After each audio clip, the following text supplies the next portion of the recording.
નમસ્કાર સિંહ રાશિના મારા વહાલા મિત્રો અને સાધકો, રાહુ અને કેતુનો મિજાજ હવે ગરમ થઈ ચૂકી છે અને તમારી જિંદગીમાં રાહુનું મહાતાંડવ શરૂ થવા જઈ રહ્યું છે. આજે રાત્રે 11 વાગ્યાથી આ 10 મોટી ભવિષ્યવાણીઓ તમારા જીવનમાં અક્ષરશ સાચી પડવા જઈ રહી છે.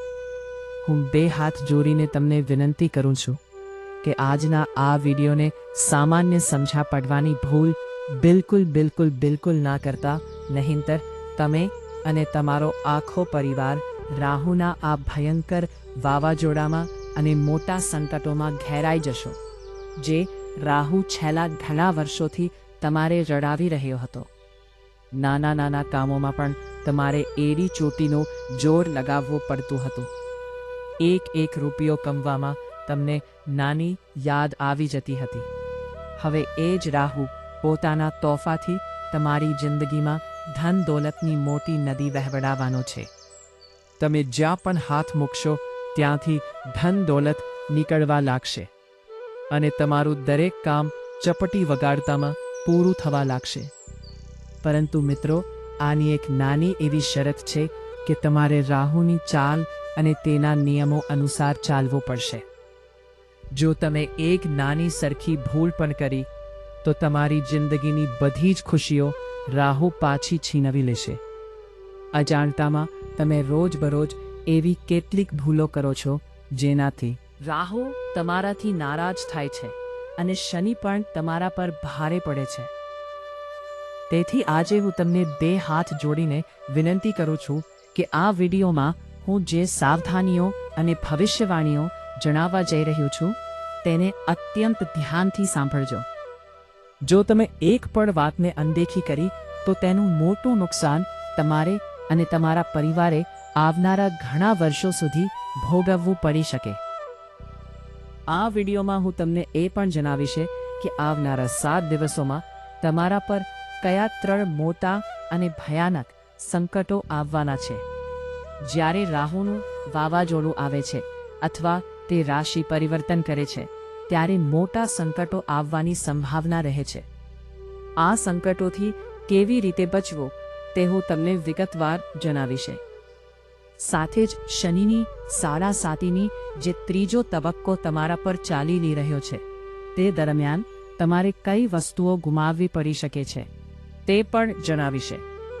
તમારા જીવનમાં વર્ષોથી જે મનહસિયત અને લોકોની કાળી નજર લાગેલી છે, જેનાથી તમારું ભાગ્ય બંધાયેલું છે, તેમાંથી મુક્ત થવા માટે તમારે કયા દેવતાની પૂજા કરવી જોઈએ તે પણ હું તમને જણાવીશ. મિત્રો, તમારા ઘરમાં પણ એક એવા દેવતા છે જે આવનારા 7 દિવસોમાં તમને કંઈક મોટું આપવાના છે. દરમિયાન ગ્રહોનો મોટો બદલાવ જોવા મળશે અને આ દેવતાની છત્રછાયા તમારા પર બની રહેશે. શક્ય છે કે આ દેવતા તમને કોઈ સાપના રૂપમાં એટલે કે નાગ દેવતા તરીકે દર્શન આપે અથવા કોઈ એવા ડરામણા રૂપમાં દેખાય જેને જોઈને તમે ડરી જાઓ, પરંતુ તમારે બિલકુલ ગભરાવાનું નથી. જો આ દેવતા નારાજ થઈ ગયા તો તમારે વધારે દુઃખ ભોગવવું પડશે. તેમને ભૂલથી પણ નારાજ ન કરતા. સાથે જ તમારે કયા દિવસે અને ક્યાં વ્રત રાખવું જોઈએ તે પણ હું જણાવીશ. જો તમે એ વ્રત સાચા મનથી રાખ્યું તો રાહુ તમારા પર મહેરબાન થશે, શનિદેવ તમારા પક્ષમાં આવશે અને મંગળ તથા શુક્રનો પૂરો સહયોગ તમને મળશે.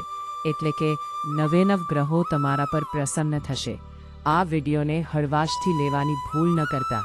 આ એ જ વિડીયો છે જેની તમે લાંબા સમયથી રાહ જોઈ રહ્યા હતા, જે તમારે જીવનના તમામ પ્રશ્નોના જવાબો આપશે અને તમને ભ્રમમાંથી બહાર લાવશે. મને ખબર છે કે તમે લાંબા સમયથી દુઃખો, ગરીબી દેવો અને દુશ્મનોથી ઘેરાયેલે છો.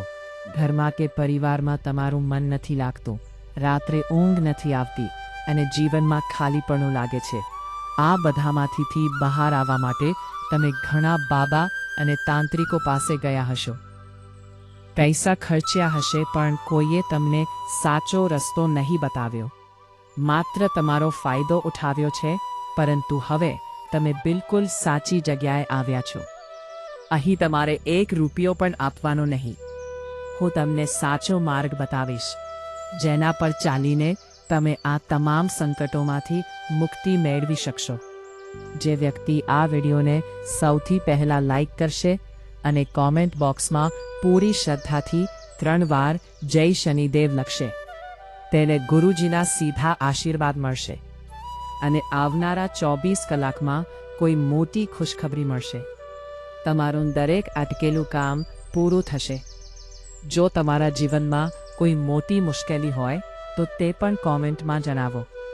મિત્રો, તમે હંમેશા બ્રહ્મા જીવો છો કે તમારી આસપાસના બધા લોકો તમારા મારા પોતાના છે અને તમને પ્રેમ કરે છે. આ કળિયુગમાં દરેક વ્યક્તિ સૌથી પહેલાં પોતાનો સ્વાર્થ જુએ છે. તમારા ઘરમાં પણ કેટલાક લોકો એવા હોઈ શકે જે પોતાના ફાયદા માટે તમારી વિરુદ્ધ જઈ શકે છે. આંખ બંધ કરીને ભરોસો કરવાનું હવે બંધ કરો. સિંહ રાશિના જાતકો હંમેશા પોતાનું નુકસાન કરીને પણ બીજાનું ભલું કરે છે.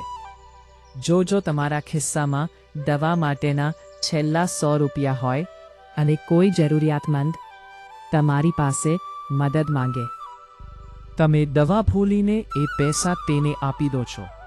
પરંતુ આવું ક્યાં સુધી ચાલશે? તમારે પહેલાં પોતાને મજબૂત બનાવવાની જરૂર છે. જો તમે મજબૂત હશો તો જ બીજા લોકોનું ભલું કરી શકશો. હવે તમારે સૌથી પહેલાં તમારું પોતાનું ધ્યાન રાખવું પડશે. આ વાત કડવી છે પણ સત્ય છે. રાહુ અત્યાર સુધી સૂતો હતો, પણ હવે તમારા જીવનની કહાની સંપૂર્ણપણે બદલાવા જઈ રહી છે. આજે રાત્રે 11 વાગ્યાથી જે મોટા બદલાવો અને સંકટો આવવાના છે તે વિશે ધ્યાનથી સાંભળો. રાહુ સીધો વાર નહીં કરતો. તે એક માયા રચે છે જેમાં તમે ગૂંચવાઈ જાઓ છો. પહેલું અને સૌથી ભયાનક સંકટ એ છે કે તમારા પોતાના જ લોકો, જેમને તમે તમારા સમજતા હતા, તે લોકો પીઠ પાછળ ખંજર ભોગવાની તૈયારી કરી રહ્યા છે. ઘર કે પરિવારમાં કોઈ મોટો ક્લેશ થઈ શકે છે અથવા ગંદી રાજનીતિ રમાઈ શકે છે. તમારી ચારિત્ર્ય પર ખોટા આક્ષેપો થઈ શકે છે. એ સમયે તમને ગુસ્સો આવે છે. તમે સાચું કહેવા માંગશો, પણ મારી વિનંતી છે કે તમારે બિલકુલ શાંત રહેવું છે. જો તમે વળતો જવાબ આપ્યો કે તમારો અહંકાર વચ્ચે આવ્યો, તો રાહુ જીતી જશે અને તમારી વર્ષોની કમાયેલી ઇજ્જત નીલામ થઈ જશે. મૌન રહેવું એ જ તમારી સૌથી મોટી ઢાલ છે. બીજું મોટું સંકટ તમારા ધન અને લક્ષ્મી પર છે. આવનારા 7 દિવસોમાં અચાનક કોઈ એવો મોટો ખર્ચ આવી શકે છે જેની તમે કલ્પના પણ નહીં કરી હોય, અથવા કોઈ બહુરૂપિયો વ્યક્તિ તમારી સામે આવીને ખોટા આંસુ સારીને મજબૂરીનું નાટક કરીને તમારી પાસે પૈસા માંગશે. તમે લાગણીમાં આવીને પીગળી ન જતા આ 7 દિવસોમાં કોઈને પણ ભૂલથી પણ 1 રૂપિયો ઉધાર ન આપતા, નહીંતર એ પૈસા રાખ બની જશે અને ક્યારે પાછા નહીં મળે. ત્રીજું સંકટ તમારા શરીર અને આત્મા પર છે. અચાનક તમારા શરીર પર એવો મોટો ભાર લાગશે જાણે કોઈએ ખભા પર 100 કિલોનો પથ્થર મૂકી દીધો હોય. ગભરામણ અને બેચેની થશે. રાત્રે અચાનક ઊંઘ ઉડી જશે. તમે મોટા ડૉક્ટરો પાસે જશો, રિપોર્ટ કરાવશો, પણ બધું નોર્મલ આવશે, કારણ કે આ બીમારી શરીરની નથી, પણ તમારા દુશ્મનોએ તમારી પ્રગતિ જોઈને જે કાળી નજર અને તંત્ર મંત્ર કર્યા છે તેની સીધી અસર છે. આવનારા 7 દિવસોમાં જો તમારે ગભરાવાનું નથી. આવનારા 7 દિવસોમાં જો તમને રાત્રે સપનામાં કે ઘરમાં ક્યાંય વિશાળ કાળા નાગ દેવતાના દર્શન થાય તો ડરતા નહીં કે તેમને મારવાનો પ્રયાસ ન કરતા. તેઓ ભગવાન શિવના ગણ છે અને તમારા ઘરમાં રહેલી નકારાત્મક ઊર્જા અને બીમારીને પોતાના ઝેરમાં ખેંચી લેવા આવી રહ્યા છે. માત્ર હાથ જોડીને આંખો બંધ કરી મનોમનનો નમઃ શિવાયનો જાપ કરજો. તેઓ તમને એવો આશીર્વાદ આપશે કે તમારા નસીબના બંધ તાળા ખુલી જશે. શનિની સાડાસાતીના 3જા તબક્કામાં શનિદેવ તમારી ખુશીઓ નથી છીનવી રહ્યા, પરંતુ તમારા જૂઠા અને મતલબી સંબંધોને દૂર કરી રહ્યા છે. જે લોકો તમારા મોઢા પર મીઠું બોલે છે પણ પીઠ પાછળ તમારી બરબાદી ઈચ્છે છે. શનિદેવ તેમના અસલી ચહેરા તમારી સામે લાવી રહ્યા છે. શરૂઆતમાં તમને દુઃખ થશે કે તમે એકલા પડી ગયા, પણ જ્યારે ઘરમાંથી કચરો બહાર ફેંકાય છે ત્યારે જ માતા લક્ષ્મીનું વાસ થાય છે. હવે ધ્યાનથી સાંભળો એ 10 મોટી ભવિષ્યવાણીઓ જે આજે રાત્રે 11 વાગ્યા પછી એક પછી એક સાચી પડવા જઈ રહી છે. પહેલી ભવિષ્યવાણી, તમારું જે કામ મહિનાઓ કે વર્ષોથી અટકેલું હતું, જેસકા માટે તમે ઓફિસોના ધક્કા ખાધા હતા, તે કામ આવનારા 72 કલાકોમાં અચાનક કોઈની મદદથી પૂરું થઈ જાય અને તમે આશ્ચર્યચકિત રહી જશો. બીજી ભવિષ્યવાણી, ધન, જેના માટે તમે એક રૂપિયાના મોહતાજ હતા, તે અચાનક ક્યાંકથી મોટું ધન સ્વરૂપે મળશે. ડૂબેલા પૈસા પાછા આવી શકે છે અથવા નોકરી કે વેપારમાં એટલો મોટો ફાયદો થશે કે તમારી ગરીબી કાયમ માટે દૂર થઈ જશે. ત્રીજી ભવિષ્યવાણી, તમારા ગુપ્ત શત્રુઓ જે તમને બરબાદ કરવા માંગતા હતા, તેઓ અંદરો અંદર જ લડી મરશે અને તેમનો નાશ થશે. તમે માત્ર દૂર ઊભા રહીને સત્યનો વિજય જોશો. ચોથી ભવિષ્યવાણી, રાત્રે જે ઊંઘ ન આવવાની અને બેચેનીની સમસ્યા હતી, તે આજ રાતથી કાયમ માટે ખતમ થઈ જશે અને તમને શાંત અને ગાઢ ઊંઘ આવશે. પાંચમી ભવિષ્યવાણી, ઘરમાં જે વ્યક્તિ સાથે તમારું બિલકુલ બનતું ના હતું અને જે તમારું અપમાન કરતો હતો, તેનું હૃદય પરિવર્તન થશે અને તે જાતે આવીને તમારી માફી માંગશે. છઠ્ઠી ભવિષ્યવાણી, જો તમે બેરોજગાર છો કે નાનો વેપાર કરો છો, તો તમને ફોન કે પત્ર દ્વારા એક એવો મોટો ઓફર મળશે જે તમારી આવનારી પેઢીઓનું જીવન બદલી નાખશે. સાતમી ભવિષ્યવાણી, જો તમારા પર કોઈ ખોટો કોર્ટ કેસ ચાલી રહ્યો છે, તો ચુકાદો અચાનક તમારા પક્ષમાં આવશે અને તમારા વિરોધીઓ હારી જશે. આઠમી ભવિષ્યવાણી, તમારા ચહેરા અને વાણીમાં એક અલગ જ દિવ્ય તેજ આવી જશે. લોકો તમારી વાતને પથ્થરની લકીર માનશે અને જે લોકો તમારું અપમાન કરતા હતા, તે જ તમારી પાસે સલાહ લેવા આવશે.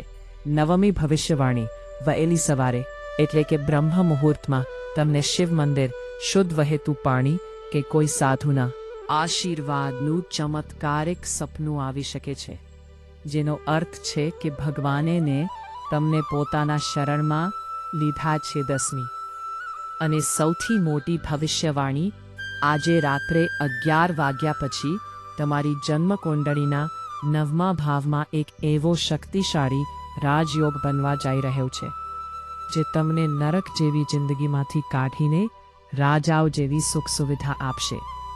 રાહુ હવે તમને રડાવશે નહીં, પણ ધનની વર્ષા કરશે. આ કોઈ હવામાં થતી વાતો નથી. આ ચમત્કાર ત્યારે જ થશે જ્યારે તમે સાચા મનથી ઈશ્વર પર અતૂટ વિશ્વાસ રાખશો. આ તમામ સંકટોમાંથી બહાર આવવા માટે હું તમને એક અચૂક મહા ઉપાય જણાવી રહ્યો છું. આવતા શનિવારની સાંજે જ્યારે સૂર્ય આથમી જાય અને થોડો અંધારું થવા લાગે, ત્યારે માટીના એક સાફ દીવામાં શુદ્ધ સરસવનું તેલ લો. તેમાં રસોડામાંથી 2 આખા લવિંગ જે ફૂલવાળા હોય અને થોડા કાળા તલ નાખો. આ દીવો પ્રગટાવીને તમારા ઘરના મુખ્ય દરવાજાની બહાર જમણી બાજુએ મૂકી દો.